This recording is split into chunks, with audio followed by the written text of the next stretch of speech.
Барлықтарыңызға қайырлы күн. Сіздермен бірге керек KZ арнасы. Және бүгінгі тақырыбымыз әлемдегі ең қорқынышты жерлердің бірі Аокигахара орманы жайлы болмақ. Екінші атауы өлім мекені. Видео басталмастан бұрын арнаға тіркеліп, комментарийге келесіле қандай видео күтетіндеріңізді жаза кетіңіздер, біз бастаймыз. Табиғи апаттың әсерінен қала түгіл адамдардың да зардап шегетінін бәріміз білеміз. Алайда, табиғи мекеннің адам өміріне қайшы келетін әрекеттері де болады екен. Мәселен, Жапонияның өз-өзіне қол жұмсайтын адамдар көп кезде беймәлім болған жұмбақ мекен. Неге адамды өмірмен қоштасуға итермелейді? Себебі зерттеулер бойынша адамдар арасындағы қашықтық көптеген мәселелер тудырады екен.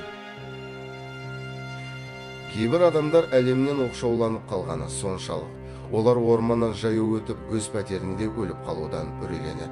Жапонияда Аокигахара орманы жалғызбасты қарттар үшін өзін-өзі өлтіретін орын болып табылады.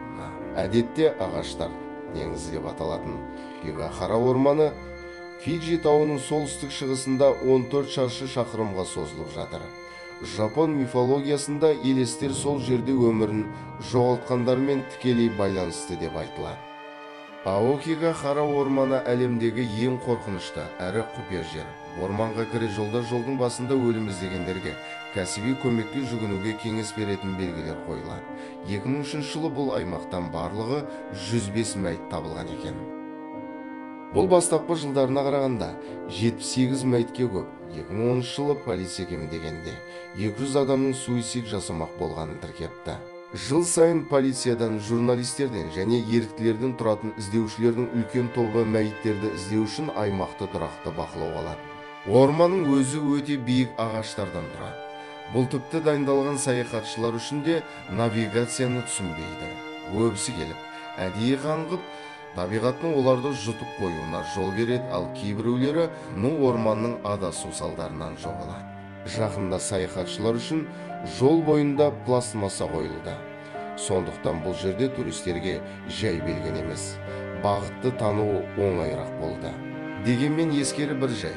Полиция бұдан былай ресми деректерді жарияламайтындықтан суицидтің шынымен де төмендегені немесе түспеген жұртшылық ешқашан білмеуі мүмкін. Бірақ бір нәрсе, бұл жер, яғни Аокигахара орманы тек өзінің жұмбақ атауы үшін мыңдаған туристерді қызықтырады.